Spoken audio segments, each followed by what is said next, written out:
워낙에 종교적인 텍스트라서 누가 봐도 아닌 것 같으면서 이거는 대놓고 종교적인 거잖아요. 그래서 14쪽 보시면 이 구원에 대해서 얘기하는 방식도 굉장히 시건방진데 뭐 이거 작정을 했겠죠. 그죠? 블라디미르가 이제 먼저 말을 꺼냅니다. 걱정이 되는데 도둑놈 하나가 구원을 받았겠다. 비율치고는 괜찮지. 고고. 왜? 혹시 뉘우친다면?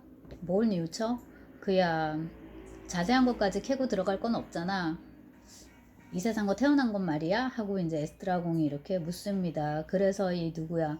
블라디미르가 먼저 이 도둑놈 그 예수님과 같이 예수와 함께 그 골고다에서 못 박힌 이제 도둑 얘기를 꺼내면서 구원에 대한 구원이라는 이제 화두를 언급을 하죠. 이게 이제 계속 진행이 되는데 보면은 이거에 집착하는 것이 또 얘만 딱히 그런 것도 아니에요. 그리고 이제 나중에 가면은 1막이 끝날 때쯤에 되면 이제 에스트라공이 예수 얘기를 합니다. 예수도 그랬는걸. 그랬더니 블라디미르가 예수라니 느닷없이 예수 얘기는 왜 나오냐? 설마 아니 너 자신을 예수와 비교하려는 건 아니겠지. 평생을 나는 예수와 비교해 온 걸 이라고 에스트라공이 말합니다. 블라디미르가 하지만 예수가 살던 곳은 따뜻하고 날씨도 좋았지.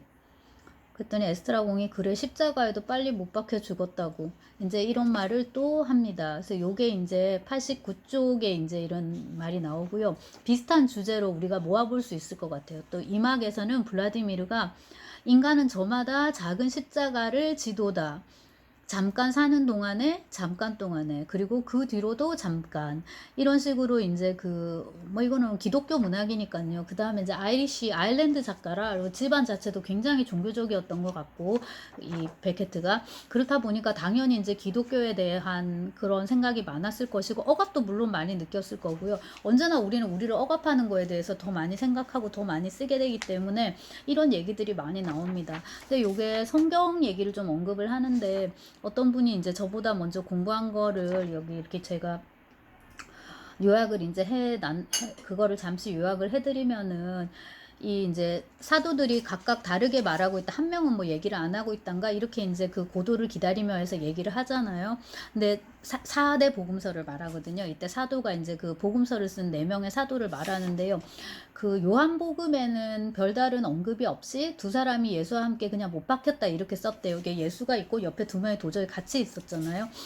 그리고 이제 마태하고 마가에서는 두 도둑이 전부 다 예수를 비웃고 모욕한 걸로 그렇게 나오고 누가복음에서만 도둑 한 명이 예수를 모욕하는 다른 한 명을 꾸짖으면서 자신을 기억해달라고 예수에게 간청했다고 합니다. 그랬더니 예수가 오늘 내가 나와 함께 낙원에 있으리라 하고 이제 대답을 했다. 그러니까 이제 그쪽은 이제 구원을 한 명은 이제 받는다는 거죠. 그러면은 예수 2명의 도둑인데 한 명은 구원받았고 한 명은 구원 못 받았다. 그러니까 어차피 50대 50 반반이라는 거예요. 그러니까 이런 식으로 이제 구원에 대한 담론을 또 우리한테 이제 던져줘서 우리로 하여금 끊임없이 이제 고민하도록 만드는 그런 게 있고요. 요 얘기가 이제 제일 심각한 것 같고 고도가 뭐냐. 누구냐와 관련하여 그 다음에 이제 그보다 저는 더 좀 끌리는 거는 시간입니다. 어쨌거나 이제 이 드라마는 고도를 기다리는 건데요.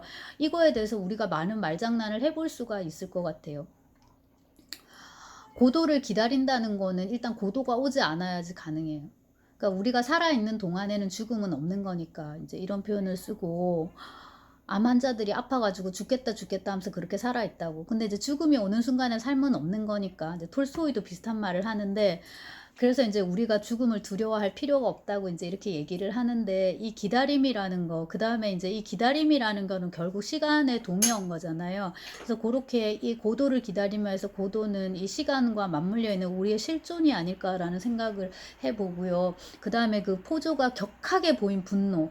시간에 대해서 왜 자꾸 시간을 묻냐고 그냥 어느 날이면 되고 어떤 뭐만 되지 이런 식으로 그러고 이제 그 시간 이 기다림 앞에서 우리가 무엇을 할 것인가 근데 이제 세상 다 산 이런 이제 놓친애들을 무대 위에 이렇게 올립니다. 근데 보시면은 그 산울림 연출에서 우리 배우들은 좀 경직돼 있고 엄숙하고 진지합니다. 근데 그 브로드웨이 극을 잠시 보시면 그 간달프 할아버지 나오는 거 있잖아요. 그 건달프 할아버지랑 이게 다 짝을 이루는 그런 배우들을 보시면 굉장히 유쾌해요. 세상에 아쉬울 게 더 없는 사람 같고, 그 좀 실제적으로는 아이리시 가면은 이런 좀 연로하신 노숙인들 이 많다고는 하는데, 이것도 이제 어떤 유럽적인 정서일 거라고, 여러분 사대주의라고 생각하실 수도 있겠지만 약간은 그 유럽적인 정서가 아닌가 하는 이제 생각이 드는데, 자신의 그런 남루한 모습에 대한 어떤 열등감 이런 것도 그냥 없고요. 그 다음에 다가올 죽음이나 그 다음에 그 뼈다귀 이렇게 뺏어 먹고 하다가 럭키가 한 발 차가지고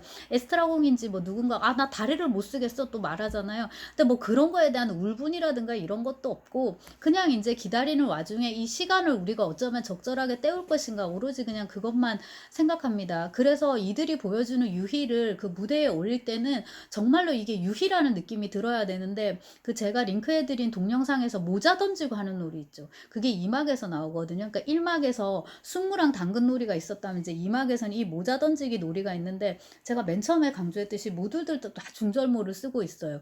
이것도 나름대로 의미가 있을 것 같은데 좀 더 공부를 해보면, 여튼 이제 전부 다 모자를 던지고 놀고 있어요. 근데 표정도 다 너무나도 유쾌하고, 그리고 그 몸놀림이나 이런 게 정말로 전문적인 그 춤꾼 의 느낌을 줍니다. 그러니까 이거는 진정한 유희인 거죠. 시간에 뭐를 의식할 필요도 없고 관객의 뭐를 의식할 필요도 없고, 그냥 오로지 자기의 내적인 요구에 따라서 그렇게 이제 노는 겁니다. 그러다가 아 역시 그냥 놀다 보니까 시간이 더 잘 갔네. 아 역시 뭐 누가 와 가지고 수다를 떨다 보니까 시간이 더 잘 갔네. 라고 이제 말하는 모습이 어 아무도 여러분 이렇게 쓰지 않았으니까요. 그리고 무대 위에서 아무도 이렇게 사실적인, 너무 사실적이어서 아무도 무대에 올리지 않을 것 같은 이런 걸 이제 올리지 않았는데 베케트가 처음 시도를 해 봤다는 거죠. 그리고 인제 보통 기존의 그 극작가들은 무대에는 극적인 사건을 보여줘야 된다고 생각을 했단 말이에요. 근데 그 편견을 제일 먼저 깬 것은 안톤 체호프였단 말입니다. 그러니까 사람들은 보통 그렇게 막 극적인 사건을 겪지 않는다는 거예요. 그냥 쓸데없는 얘기를 하고 아무것도 아닌 거에 웃기도 하고 울기도 하고 이렇게 허랑방탕하게 그냥 이제 떠들고 사는데, 무대는 그거를 그대로 보여주는 것이 이제 더 맞다라고 생각을 하는, 어쩌면 이제 최초의 작가이고 실제로 이제 그렇게 무대에 올렸고요. 그 다음에 이제 최호프 같은 경우에는 자기의 극이 반드시 희극으로, 코미디로 공연이 돼야 된다 이렇게 얘기를 했거든요. 근데 베케트에서 우리가 또 주목해야 될 것이, 이 양반이 이제 프랑스어로 먼저 쓰고 영어로 옮기면서 영역본에다가 2막짜리 희비극, 그러니까 뜨라기 까메지, 그러니까 트레지 코미디죠. 이렇게 이제 부제를 딱 달았습니다. 이건 2막짜리 코미디다. 그리고 이제 제가 아까 그 초연 당시에 피가로지에 실린 아누이의 평이랍니다. 광대들에 의해 공연된 파스칼의 명상록, 그 다음에 마틴 에슬리는 유쾌한 허무주의, 이런 식의 이제 아름다운 수사들을 많이 붙였는데 실제로 그렇죠. 근데 여기서 이제 파스칼의 명상록, 그만큼 이제 철학적이다라는 거, 광대들에 의해서 이건 희극입니다. 그리고 이제 작가 스스로도 이거는 이제 희비극이라고 했는데, 보통 이제 20세기 넘어서의 희극이라고 할 때는 이건 최후의 장르거든요. 비극 이후에 오는 장르이기 때문에 그냥 단순 희극은 살아남을 수가 없고, 이제 그런 건 아예 쓰이고 공연될 수가 없고, 대부분이 다 이제 희비극, 거의 100%다 희비극이라고 이제 보셔야 되는데, 여기 이제 고두를 기다리며가 딱 그렇고요. 그리고 이제 그 올려드린 그 공연을 보시면 아 이런 느낌이구나라고 좀 여러분들이 감을 잡으셨으면 좋겠어요. 그러니까 이제 당근 숙무 놀이를 하고 모자 놀이를 하듯이, 포조와 럭키는 어쩌면 이제 주인하고 하인 놀이를 하는 거고, 블라지미르하고 에스트라공은 뭐 친구 놀이를 한다고 할 수도 있고요. 어쩌면 연인처럼도 보여요. 외로워 가지마 이러고, 그 다음에 서로 안 떨어지려고 하고, 이제 뭐 내가 떠날 거야 이러면 너가 어디 갈 데나 있니 뭐 이런 식으로 얘기하는 거는 거의 친구라기보다는 좀 네, 연인의 조금 느낌도 주기도 하고요. 그 다음에 이제 그 스스로를 예수나 이런 걸로 계속 모델링하고, 이제 이런 것도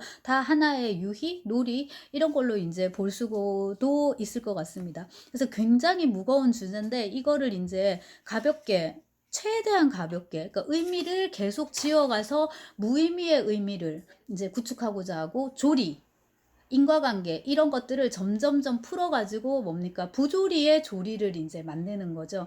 근데 여러분들이 이제 글을 쓰시는 걸 보면 그냥 이거는 진료 상태인데, 이거를 지금 제가 말씀드린 이런 걸로 생각하시는 분이 있어요.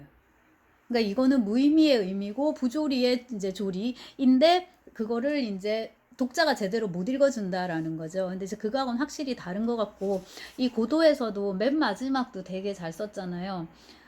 가자 이제 이렇게 했다가, 네. 그 처음에 목을 이렇게 메고 죽으려고 하는데 끈이 없었던 거, 끈이 끊어졌던 거, 이렇게 이제 그거에 실패하고, 이 지랄은 이제 더는 못하겠다. 다들 하는 소리지. 맨 처음 말 꺼낸 건 에스트라공입니다. 에스트라공이 우리 헤어지는 게 어떨까? 그게 나을지도 모른다. 블라지미르 내일 목이나 매자. 오늘 이제 안 되고 목 매는 것도 또 내일로 미룹니다. 고도가 안 오면 말이야. 만일 온다면 그러면 살게 되는 거지. 자, 그럼 갈까?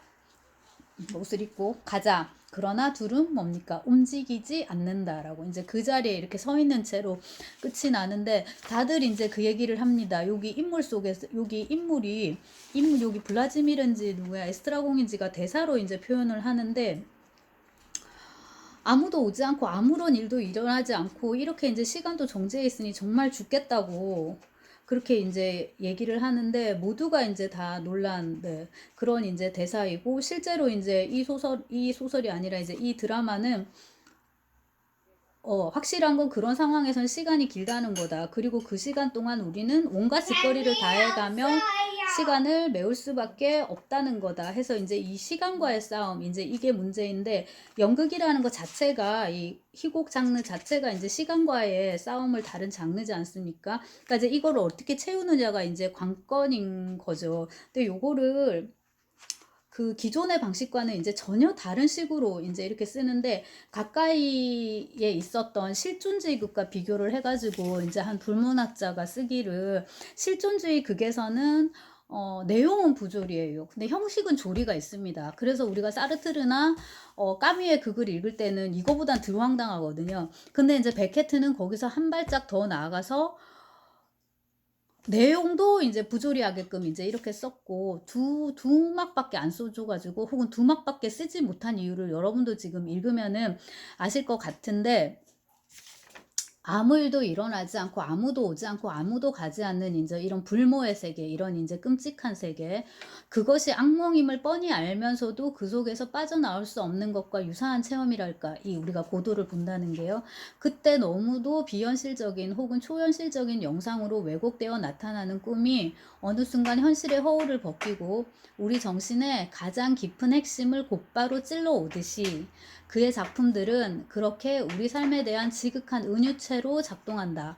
그것은 매우 역설적인 예술로서의 악몽이다. 희망과 의미의 기치를 걸고 인간을 오히려 병들게 만드는 거짓 진리에 대해서 강력히 저항하는 악몽이라고 이제 한 불문학자가, 이 이제 전공자가 이제 쓴 표현인데, 요것도 한번 새겨 들어볼 법합니다.